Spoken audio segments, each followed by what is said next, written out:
15% de taxa de juros no Brasil, a Selic se manteve, não mudou, não teve alteração. É verdade que a gente está com 15%, mas a verdade é que o Brasil não aguenta mais 15%. Pô, fala sério, cara. Você imagina, você tá uma taxa de juros de 15%. Isso daqui é uma loucura. Não que a gente não deva passar por isso, talvez a gente precise momentaneamente, mas você pensar nisso aqui no longo prazo é loucura. E para você entender o quão alta é a nossa taxa de juros, eu queria que você visse um negocinho aqui, ó. Aqui estão as taxas de juros dos países com uma hiperinflação gigantesca que estão em guerra, muitos deles. Aqui são as maiores taxas de juros do mundo. Então você tem Turquia com 40% quase de taxa de juros, só que a inflação na Turquia é 32%. Loucura, a Turquia sempre viveu em conflitos, tem hiperinflação muito grande. Você tem Zimbábue. Cara, Zimbábue aqui mais de 30% de taxa. Você imagina você ver no Zimbábue taxa de juros mais de 30%, só que a inflação em 93%. Meu Deus, olha isso. A gente tem Nigéria, cara, Nigéria, 21% de inflação, entendeu? Taxa de juros altíssima também aqui, ó, quase 30%. Aí você tem Gana, uma taxa de juros gigantesca. Ucrânia, no meio de guerra, o pau quebrando. E aí tem nós, Brasil aqui, ó, 15% de taxa de juros, com inflação de 5,13%, tá? Então essa taxa de juros aqui tá entre as maiores da história. A nossa taxa de juros, ela tá quase 3 vezes maior que a nossa inflação hoje. Tem um ponto legal aqui também. A gente tem o segundo maior juro real do mundo. Legal pra quem, né? Legal pra quem tem grana. Mas o brasileiro não tem grana. Essa é a realidade. O brasileiro, no geral, tá endividado, tá lascado, não tem grana sobrando. Então, ele não tá surfando no benefício de poder fazer os juros trabalhar pra ele. Vocês que estão me assistindo aqui, eu tenho certeza que vocês têm. Aliás, vocês me assistem aqui há um tempão. Faz quase 10 anos que eu posto vídeo. Então, eu tenho certeza que sua vida já mudou. Os juros trabalham pra você. Mas no Brasil, geralmente, os juros trabalham contra o trabalhador, contra as pessoas que estão começando e tudo mais. Então, o segundo maior juro real do mundo, a gente só perde para a Rússia, que está em guerra. Lembra disso? Rússia está em guerra, aí tem o Brasil, México terceiro lugar, África do Sul, Indonésia e assim vai. Aliás, os Estados Unidos está com uma taxa de juros bem alta para a história dele, né? E o Japão, taxa de juros negativa. Olha que louco, taxa de juros real negativa. Mas por que isso aqui está acontecendo com o Brasil? E a promessa do vídeo aqui é muito boa. No final dele, você vai ter uma revelação, vai. Então, a revelação, você vai poder olhar para esse mesmo cenário que já aconteceu algumas vezes e talvez possa ganhar dinheiro com os próximos passos. Por que isso está acontecendo com o Brasil? Por causa da receita do caos. A receita do caos é uma receitinha de bolo, né? Então, você vai fazer um bolo, você pega a receita, você segue tudo que está na receita e sai um bolo de lá. A receita do caos é, você pega uma receita, a receita do caos, você faz tudo que está lá e caos, porrada. E a receita é simples. Primeira parte da receita de 3 ingredientes. A gente tem a dívida insustentável. Vou ser bem sincero, o que me assusta no Brasil é esse negócio aí. Dívida insustentável. Você já foi endividado? Eu já fui endividado. Eu ficava desesperado quando estava endividado. Por isso que eu trabalho de barman, de garçom, madrugada, loucura, era garçom no Outback. E aí eu lembro que ficavam me ligando o tempo todo. E aí você nem atendia mais telefone. Então minha vida era um caos nessa área, né? Quando a gente pega a dívida pública federal aqui no Brasil, são 7,9 trilhões de reais. Só que se você olha para um gráfico desse, ó, o que você imagina que vai acontecer? Você imagina que essa dívida vai crescer, né? E 7,9 trilhões de dívida é muita coisa. Então, se você pegar a dívida pública federal, que é o que está na mão, né, do poder público, é o Tesouro Direto, fundos, bancos estrangeiros, é muita grana. O Brasil precisa pagar isso daqui de alguma forma. Espera-se, pelo menos. Segunda parte da receita do caos é que o governo não para de gastar. Tem problema o governo gastar? É igual eu falar assim, é igual eu olhar para um rico que tá com uma Ferrari,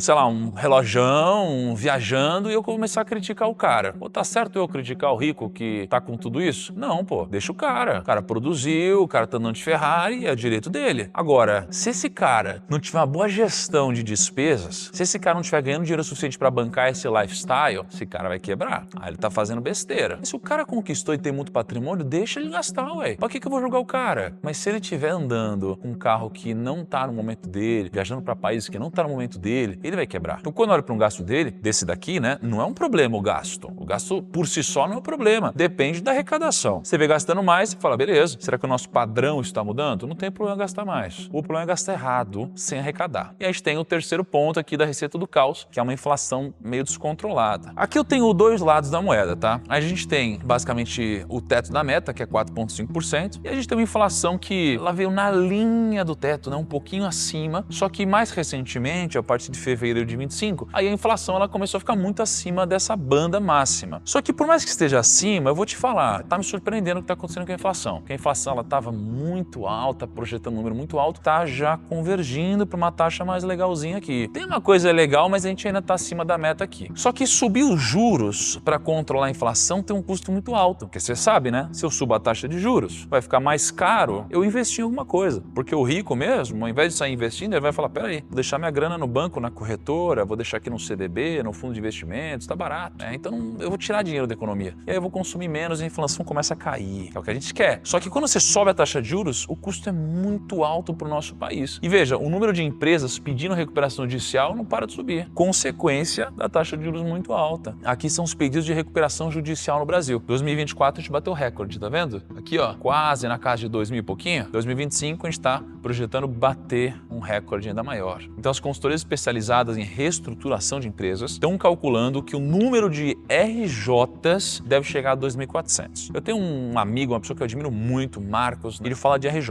Vamos estabelecer o seguinte, RJ não significa que a empresa quebrou. RJ é algo criado para que a empresa não quebre. Mas no Brasil a gente tem essa cultura de achar que RJ é quando a empresa quebrou. Não é. RJ, você vai pedir uma RJ antes de quebrar, ou seja, para que você não quebre. Porém, no Brasil, como as pessoas não conhecem esse mecanismo, acabam pedindo na hora que deu muito ruim. Mas está projetando realmente muito mais RJs no Brasil esse ano. E aí, quando a gente olha para quem movimenta a economia, que você pode dizer que é o trabalhador, eu digo que na verdade é o empresário, porque o empresário ele vai contratar o trabalhador. Sem empresário não tem trabalhador. Claro que sem trabalhador também não tem empresário, mas o empresário, ele que vai contratar. Então, se ele tiver pessimista com o negócio dele, o que ele vai fazer? Ele vai falar, não vou contratar ninguém, vou investir não. Mas se ele tiver otimista, o que ele vai fazer? Ô, Sileidi, começa a contratar geral aí. Ah, Abraão, precisamos contratar, bota vendedor, faz mais gente para fazer produto, vamos acelerar esse negócio. Então, o otimismo do empresário faz a economia girar, porque eu vou contratar mais trabalhador, o trabalhador vai produzir mais riqueza para a companhia, ele vai ter um salário e vai consumir mais dinheiro. Vai consumir de quem? Pô, abrir uma lojinha aqui embaixo que vende café. Então, o que vai fazer o funcionário? O funcionário vai pegar um dinheiro que ele tem agora, vai descer, vai consumir da lojinha de café, a lojinha de café emprega a mocinha lá que faz o cafezinho, serve lá o croissant, e aí dá um lucro pro empresário que investe em outras lojas, e a economia gira com base na confiança do empresário, né? Geralmente do pequeno empresário. Quando ela tá azul, ela tá acima de 50%. Quando ela tá vermelha, a confiança do empresário tá baixa. Então, veja só, isso aqui é Covid. Como que tá a confiança? Negativa. Aí a confiança tá positiva. Aí a gente vem aqui para o período mais recente. O que aconteceu com a confiança do empresário? Tá negativa. Então, não estamos confiantes como empresários. Eu, Thiago Nigro, eu tô confiante. Tô com medo, mas tô confiante. Por quê? Porque eu sou um cara otimista, talvez. Me chamem de otimista, eterno sonhador. Eu acho que a crise é oportunidade. Quando a gente não tá em crise, tá tudo dando certo. Então, eu prefiro enfrentar o mundo e a economia dessa forma. Mas hoje as pessoas não estão confiantes, então significa menos investimentos para o futuro, tá? E aí, 2025, a gente tem a maior fuga de milionários desde 2017. Então, as pessoas estão com medo mesmo. Acho engraçado que eu posto vários conteúdos, né? Eu digo assim, porra, quando você pega, aumenta imposto e faz umas coisas dessas, geralmente o empresário, o milionário, ele pega e foge do país, porque ele quer ir para outra estrutura mais segura, né? Aí muitos me questionam, ah é? Nem a pau, você acha que o quê? Que o cara vai pegar, vai sair? Você acha que ele vai levar o negócio dele para fora? Você acha que ele vai levar o dinheiro para fora? Claro que não. Tá aqui, esse é o número. Maior saída de milionários do Brasil desde 2017. No 2017 é efeito Dilma, porque a Dilma sofreu impeachment, então imagina o medo. Talvez você não lembre, né? Mas teve o impeachment da Dilma, aí entrou o Temer. Por mais que o Temer tenha sido visto como um bom governo para o país, né? Pela maioria, você vê que muita gente saiu, porque ficou com medo dessa instabilidade política. E agora a gente tem a mesma coisa acontecendo. Medo do Brasil, milionários saindo, tá? E não são números frios, tá? Isso aqui tá acontecendo de verdade. Então você tem uma empresa chamada Lupo, já viu? Aqueles comercial de cuecão? Você tá lá indo pra praia e você tem um outdoor, sempre tem alguém de cueca e tal, uma moça de lingerie. Geralmente é a Lupo, né? É uma das marcas que fazem isso. E a Lupo, ela tá abrindo uma nova fábrica. A Lupo quer crescer, ela tá investindo. E aí o que ela vai fazer? Ela vai abrir uma fábrica no Paraguai. Só que ela não é a primeira a fazer isso. Você tem várias outras empresas que fizeram isso. Então, você tem a Guararapes, você tem a Bundemeyer. Então, a Liliana Alfiero, que é a CEO da Lupo, ela explicou a estratégia. Por que ela tá indo pro Paraguai, por exemplo? Basicamente, diz que no início dos anos 2000, o Paraguai regulamentou a chamada Lei de Máquila, que prevê isenção de imposto para empresas estrangeiras que produzirem no país visando a exportação. Então, quando você tem uma empresa que vai para o Paraguai e produz lá para exportar, tem isenção de um monte de imposto. A iniciativa prevê um tributo de apenas 1% sobre a fatura de exportação. Então, o imposto que vai pagar é 1% sobre a exportação, além de alguns outros benefícios, como não ter mais imposto e taxas alfandegárias e isenção de impostos sobre as remessas feitas do exterior. Remessa, grana, né? Segundo a Liliana, produzir meias no Paraguai é quase 28% mais barato que no Brasil. Vamos conseguir um preço mais competitivo para poder crescer no Brasil. Então ela está pegando uma fábrica, isso é muito grande, emprega muita gente. Aí ela vai levar para o Paraguai e aí ela vai produzir meia mais barata e vai vender aqui para o Brasil. Tá errada, Liliana? Não tá, claro que não tá, porque o negócio, se não tiver margem, ele vai quebrar, vai fechar. Aí a gente pensa, não, mas precisa preservar os empregos no Brasil. Às vezes, o custo de preservar esse emprego é a empresa quebrar. Então a Liliana está tomando uma decisão de negócios importante. Só que não dá para culpar ela, deveria culpar a estrutura tributária. Qual que é a solução? Sei lá, tem muitas coisas, muitas possibilidades, mas talvez não teria uma única definitiva. Não é algo simples, né? Eu estou apontando o problema. A solução ela é um pouco mais complexa do que isso. E é por isso que as empresas estão saindo do Brasil. Pensa que no Paraguai, imposto de renda pessoa jurídica 10%, o Brasil 34%. Então, ó, o governo quer aumentar para 35,2% os impostos. Imposto de renda pessoa física 10% no Paraguai, no Brasil 27,5%. Imposto sobre consumo no Paraguai 10%, no Brasil 28%. Então, com a reforma tributária que a gente está fazendo, a gente vai ter o maior IVA do mundo. No Brasil, teremos provavelmente o maior imposto sobre consumo do mundo. Ó, você tem a lista, Brasil está aqui, aí depois tem Hungria e aí você depois tem outros países, ok? Só que, calma, só que é o seguinte, existe uma luz no fim do túnel. Existe uma luz no fim do túnel, é isso que eu não quero pregar o caos aqui só, tem uma luz no fim do túnel. A Selic começar a cair é questão de tempo. A taxa de juros no Brasil deve começar a cair, ao que tudo indica. Pode mudar o cenário, vou vir aqui e falar, não é mais o que vai acontecer, mas hoje tudo indica que essa taxa de juros, a Selic, deve começar a cair. Eu vou explicar para você o porquê. Pensa que existem três motivos principais. O primeiro deles é a taxa de juros neutra. A taxa de juros neutra é uma metodologia onde você chega à taxa de juros, que é como se fosse basicamente a inflação mais um prêmio, como se fosse a taxa de juros que deveria estar.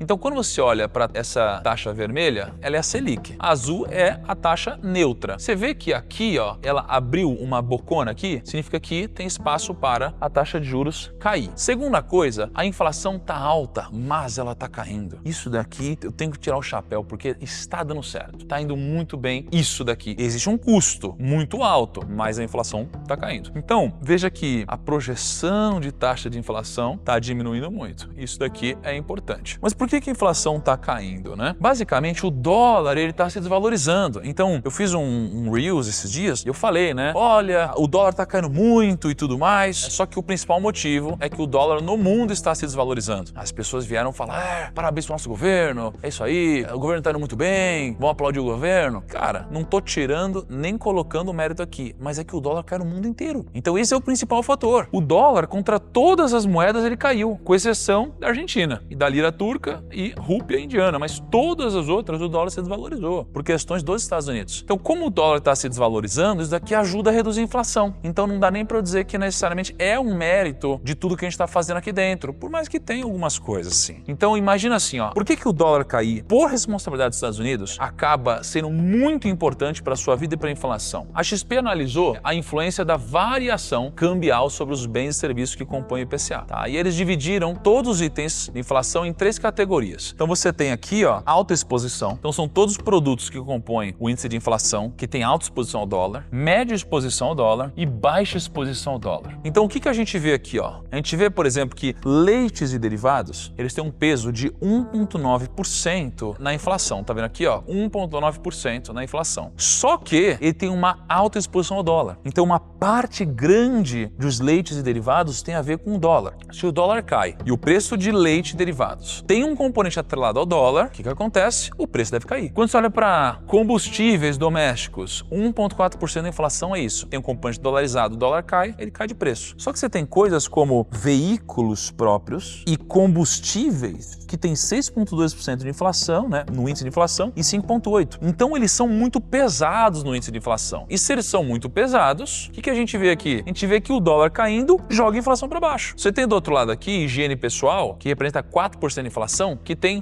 baixa exposição ao dólar, mas tem um pouco. Então significa que se o dólar cair, tudo cai. Então você entende que todos esses componentes aqui, eles têm algum tipo de exposição ao dólar. Se o dólar caiu, tudo tende a diminuir o preço. Se o empresário vai repassar o preço na ponta ou não, é uma questão de tempo e bom senso, mas geralmente o preço diminui um pouco sim. Então com o dólar caindo, tudo vai ficar mais barato. Se o dólar cai, a inflação desce, espaço para começar a cortar a taxa de juros. Entende? Isso daqui é a sacada que pode fazer ganhar dinheiro. Em agosto, o mercado acreditava que a Selic cairia só em 2026. Então quando era agosto, uns meses atrás, o mercado estava acreditando que a taxa só ia cair em 2026. Então a expectativa era essa, né? A expectativa para dezembro é que a gente iria manter a taxa ou que a gente iria aumentar em 1% a taxa. Pensa, ir de 15% para 16%. É muita coisa. Só que hoje o mercado já acredita em outra coisa. O mercado já acredita que tem chance até de cair ou se manter igual. Quase ninguém acredita que a taxa de juros vai subir. Então veja como já mudou um pouco o contexto. A inflação caiu, as pessoas já começam a mudar a projeção. E o terceiro motivo é que muitos países já começaram a baixar as taxas e fazer o ciclo de corte. Presta atenção no que eu vou te mostrar. Eu fiquei feliz em ver esse slide. Aqui é Estados Unidos. Lembra que eu comecei a investir em VCLT? Toda segunda-feira, no Rumo ao Trilhão, eu invisto uma pratinha, né? E aí eu tenho comprado muito VCLT, que é basicamente renda fixa nos Estados Unidos, apostando que a taxa vai cair. Comprei alguns milhões já. O que aconteceu? Estados Unidos começou a cortar. Olha que coisa. E o Trump tá lá querendo demitir gente lá do Fed que for contra o corte da taxa de juros. Então a taxa começou a cair lá nos Estados Unidos. Aí você pega México, a taxa começou a cair também. Pega Chile, a taxa começou a cair também aqui, o verde. Aí você pega a zona do euro, taxa de juros começou a cair também. Só que aí você vem pro nosso Brasil, o que começou a fazer? Subir a taxa. A taxa de juros subiu, cara. Isso aqui mostra o quê? Que talvez tenha espaço pra gente cortar a taxa de juros. Então veja que o mundo, ele anda meio parecido, ó. Taxa de juros todas meio que subiram, depois caíram um pouco, aí depois todas meio que subiram, aí todas caíram, aí todas subiram, aí tudo caiu menos o Brasil. Então talvez exista um espacinho aqui pra taxa cair. E os juros caíram no mundo inteiro, no Brasil ainda tá nas máximas, então talvez tenha um espacinho aí pra gente. A Selic cair é questão de tempo. E a pergunta que fica é, como eu aproveito essa queda? Como que eu aproveito pra ganhar dinheiro com essa quedinha aí? Eu vou te falar que é mais simples do que você imagina. Comprando ativos que se beneficiam de uma queda da taxa Selic, você ganha dinheiro. Meio óbvio isso, né? Agora, o que resta saber é quais são os ativos que se beneficiam. E a resposta é óbvia, tá? Ações, fundos imobiliários e renda fixa dinâmica, que seria inflação e pré-fixados. Isso daqui é o que se beneficia com uma queda da taxa de juros geralmente. Vamos falar de ações. A linha verde é o Ibovespa. A linha vermelha é a taxa Selic. Então, o que aconteceu desde 2012? A taxa Selic subiu 60%. As ações caíram 20%. Então, quando a taxa de juros sobe, as ações ficam mais baratas. Aí a taxa de juros caiu 80%. Quando a taxa de juros cai, as ações ficam mais atrativas. Subiu 135%. Aí a taxa Selic subiu 550%. Subiu muito. O que aconteceu com as ações? Caíram 10%. Aí a Selic caiu 30%. O que aconteceu com as ações? Subiram 20%. Então, no limite, né? Quando a Selic vai para baixo, as ações vão para cima. Ficou claro isso? Porque se você tem um dinheiro e você pode investir a 15% ao ano, você não vai pensar em ações. Você vai investir aqui, sem risco, 15% ao ano. Quando a Selic cai para 2% ao ano, você vai falar, para que eu vou investir nisso? Vou comprar ações. Aí você vem e compra ações. Só que aí quem faz isso está atrasado, né? Você deveria fazer o movimento antes para você pegar o fluxo de quem está entrando em ações. Outra coisa, fundos imobiliários. Parece o mesmo gráfico, mas na verdade não. O verde aqui são fundos imobiliários, mas é a mesma lógica. Quando a taxa Selic subiu, o fundo imobiliário caiu. Aí quando a taxa Selic caiu, o fundo imobiliário subiu. É a mesma coisa. E quando a gente fala de IPCA+,